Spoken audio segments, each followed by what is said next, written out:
మనం పెట్టుకున్న చర్చ అర్థవంతంగా ప్రజలకు అర్థమయ్యేటట్టు మాట్లాడదు. వెంకటరెడ్డి గారు మళ్ళీ మీ దగ్గరకు వచ్చి మీకు సమావేశం కంక్లూజన్కి శ్రీధర్ గారు దయచేసి మీరు కూడా ఆగాలి. కిరణ్ గారు ఇక్కడ 2 అంశాలు. ఒకటి, వెంకటరెడ్డి గారు మొదలుపెట్టినప్పుడు అంటే ఫస్ట్ ఆయన అభ్యర్థులు నమ్మలేదు, ఈ పార్టీలు ఇవ్వలేదు, ఆంధ్రజ్యోతి రాధాకృష్ణ గారు ఇచ్చేశారు, సో అంత దౌర్భాగ్యమైన పరిస్థితి పార్టీలు పట్టిందని చెప్పేసి దాని మీద స్టిక్ అని మాట్లాడిన తర్వాత అంటే అక్కడ నమ్మలేదు ఫస్ట్.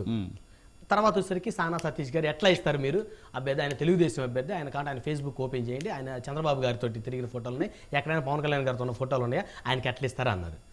అంటే అక్కడ నమ్మలేదు, ఇక్కడ ఎట్లా ఇస్తారా అన్నారు. అంటే ఈ రెండింటిని మనం ఎట్లా చూడాలి అంటే ఇక్కడ ఒకటి సార్, అక్కడ ఆంధ్రజ్యోతి మీడియా రాధాకృష్ణ గారు ఇచ్చాడా లేకపోతే ఏ మీడియా ఇచ్చింది అనేది పక్కన పెడితే సరే, కాసేపు రాధాకృష్ణ గారి విషయం పక్కన పెడదాం. ఆయనకున్న సమాచారం ప్రకారం ఆయన అనౌన్స్ చేశాడు, ఇదే పక్కా అని ఆయన ఎక్కడ ఇవ్వలేదు.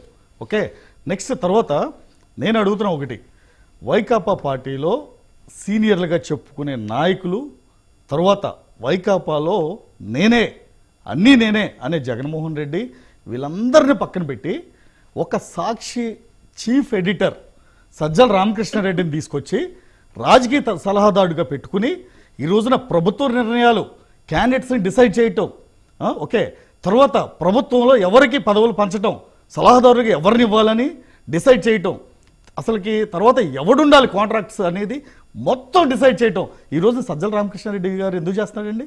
ఆయనకి ఏ అనుభవం ఉంది?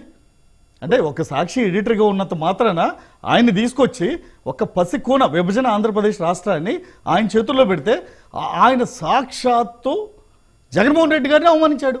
పిఆర్సీ గురించి మా సీఎం తెలియక ఏదో చేస్తాడులేండి అన్నాడు. అంటే ఒక సీఎంని ఒక సలహాదారుడు, ఒక సాక్షి ఎడిటర్ అంత ఘోరంగా అవమానిస్తే మీరు తీసుకునే చర్యలేంటి? ఆ రోజున ఒక్క జగన్మోహన్ రెడ్డిని అవమానించలేదు, అక్కడ జగన్మోహన్ రెడ్డిని అవమానించలా, అక్కడ ఆంధ్రప్రదేశ్ రాష్ట్రం మొత్తాన్ని అవమానించాడు అక్కడ దేశంలో.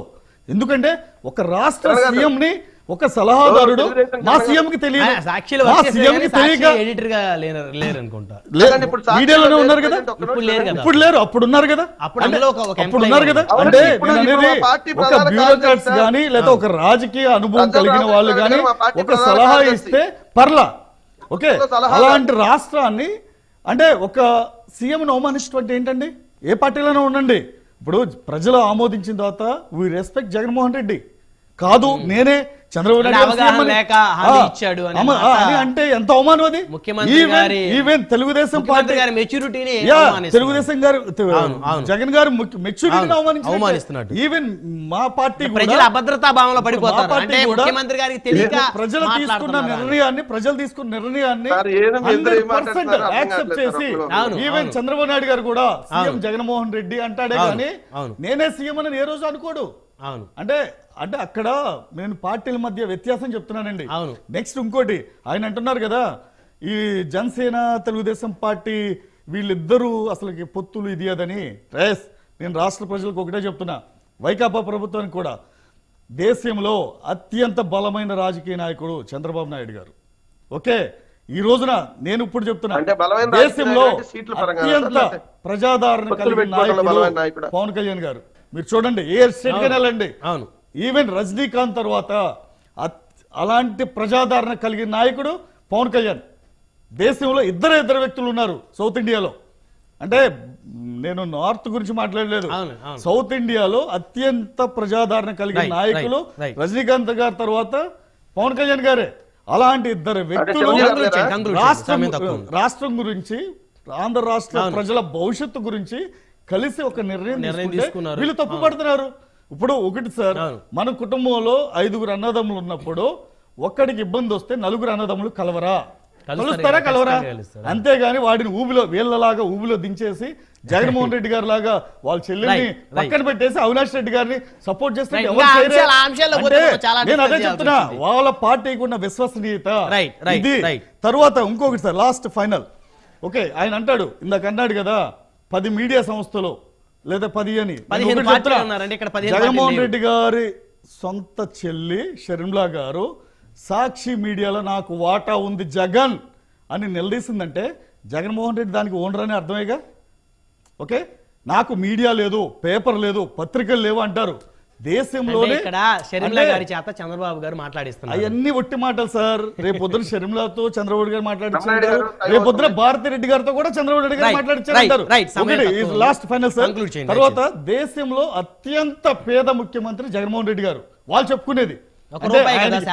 ఆయనకి ప్యాలెస్ లేవు, ఓకే, తర్వాత మీడియా సంస్థలు లేవు. టీవీ9 ఎవరిదండి? Blue media. ఎన్టీవీ ఎవరు సపోర్ట్ చేస్తున్నారు? సాక్షి ఎవరికి చేస్తున్నారు? అంటే మీరు 10 మందితో చేపించుకుని వేరే పార్టీల మీద ఏడవటం ఏంటి అసలుకి? 200 యూట్యూబ్ ఛానల్స్ మీరు చూడండి ఎక్కడైనా సరే. జగన్మోహన్ రెడ్డి గారి సపోర్ట్ గా, వైకాపా పార్టీకి సపోర్ట్ గా 200 మీడియా ఛానల్స్ దగ్గర పెట్టుకుని, లేదంటే 4 ఇళ్ళు దగ్గర పెట్టుకుని, ఆఖరికి తెనాలి వెళ్ళాలంటే, విజయవాడ నుండి తెనాలి వెళ్ళాలంటే హెలికాప్టర్ లో వెళ్తున్నాం అత్యంత ధనిక ముఖ్యమంత్రి జగన్మోహన్ రెడ్డి. ఇవన్నీ ప్రజలకు తెలియకుండా మాయ చేస్తూ నేను పేద ముఖ్యమంత్రిని, నాకు పెట్టుకోవడానికి వాచి కూడా మా ఆవిడ ఇస్తే నేను పెట్టుకుంటున్నా, నేను ఈ బట్టలు వేసుకుంటున్నానంటే భువనేశ్వర్ గారి గుర్తిస్తే వేసుకున్నాను. ఇట్లా చంద్రబాబు నాయుడు గారు ప్రజలకు అందరికీ తెలుసండి. జగన్మోహన్ రెడ్డి గారు వేసే చెప్పులు 75,000 రూపాయలని ప్రతి ఒక్కరికి తెలుసు. మీరు ఎన్ని కష్టం ఇది. సో ఇది ఏం చెప్పారు? నేను పేద ముఖ్యమంత్రి అన్నారా? పెత్తందారులకి పేదలకి మనకి యుద్ధం అన్నారు కదా, అందుకు మేము సమాధానం చెప్పాల్సి వస్తుంది. మీరు ఆగమని చెప్పారు.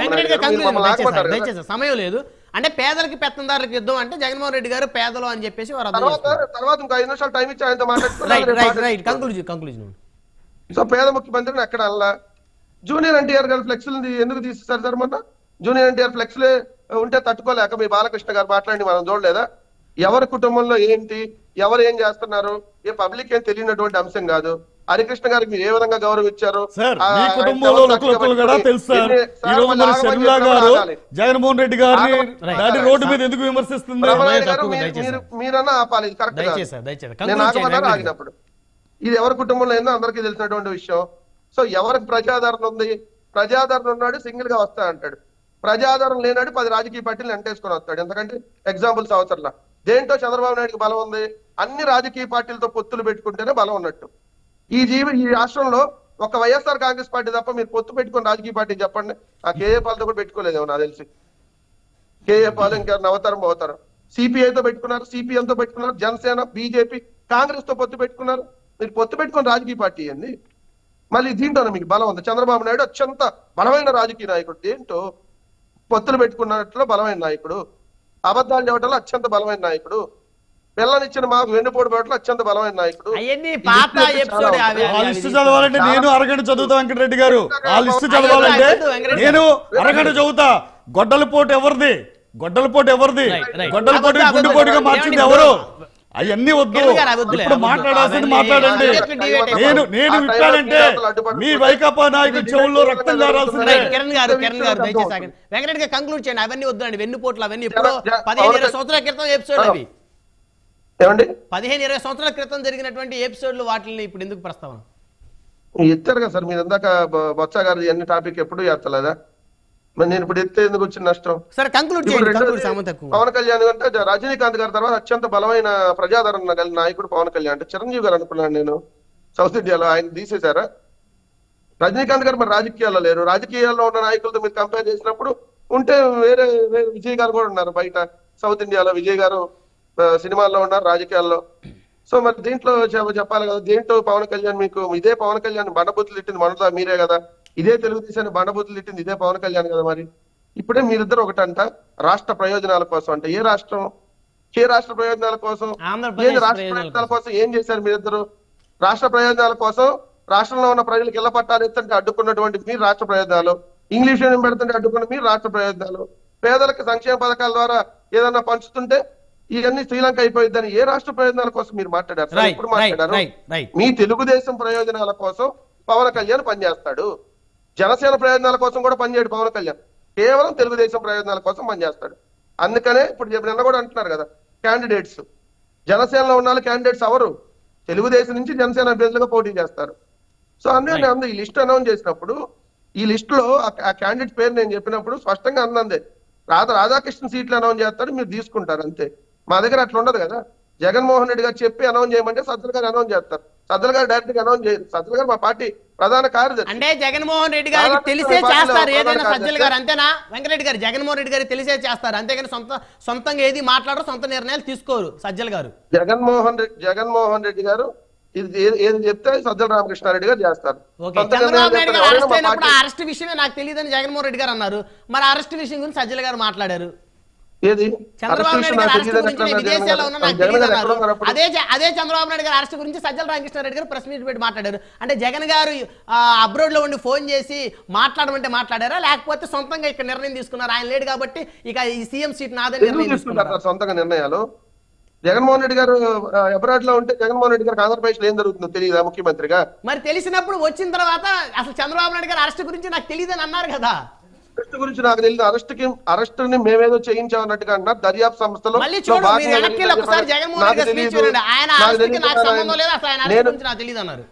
నేను లేనప్పుడు జరిగినటువంటి అంశం అన్నారు తప్ప నేనేదో ఇక్కడ దగ్గర నుంచి చేయించారంటున్నారు వాళ్ళు. నేను అక్కడ ఉన్నాను, సో దర్యాప్తు సంస్థల్లో భాగంగా ఇదిగో అరెస్ట్ జరిగిందని చెప్పారు తప్ప నాకు తెలియకుండా ఆయన ఎత్తుకెళ్లారు ఇట్లా ఎవరు చెప్పలేదు సార్. వెంకటరెడ్డి గారు ఇప్పుడు మీకు అవకాశం ఉంటేనో అవకాశం ఉండటం మాట్లాడుకుంటారు, మీకు అవకాశం లేకపోతేనో లేనట్టు మాట్లాడతారు. వదిలేసేయండి, సమయం తక్కువగా ఉంది, మళ్ళీ చర్చ. మీరు అన్నారు కదా జగన్మోహన్ రెడ్డి గారు ఆదేశిస్తేనే సజ్జల గారు అంటే జగన్మోహన్ రెడ్డి గారు తిట్టమంటేనే షర్మిల గారిని సజ్జల గారు తిడుతున్నారా? జగన్మోహన్ రెడ్డి గారు తిట్టమంటేనే సజ్జల గారు షర్మిల గారిని విమర్శిస్తున్నారా? తన సొంత సోదరుని విమర్శించమని చెప్తున్నారా? లేకపోతే సజ్జల గారే అడ్వాన్స్ అయిపోయి షర్మిల గారి మీద మాటలు విరుచుకున్నారా? తిట్టడానికి కౌంటర్ ఇవ్వడానికి తేడా తెలియదు. బ్రహ్మనాయుడు గారు మీరు తిట్టారు, అదే వాళ్ళు ఏం చేస్తే కరెక్టే సార్. సార్ రైట్ సమయం లేదు, మళ్ళీ చర్చిద్దాం. రైట్, ధన్యవాదాలు చర్చలో పాల్గొన్నందుకు. కిరణ్ కల్పాల్ గారు, పిల్ల శ్రీధర్ గారు, వెంకటరెడ్డి గారు, అందరికీ పేరు పేరున ధన్యవాదాలు. మరిది వాళ్ళ హాట్ టాపిక్ చూస్తూనే ఉండండి.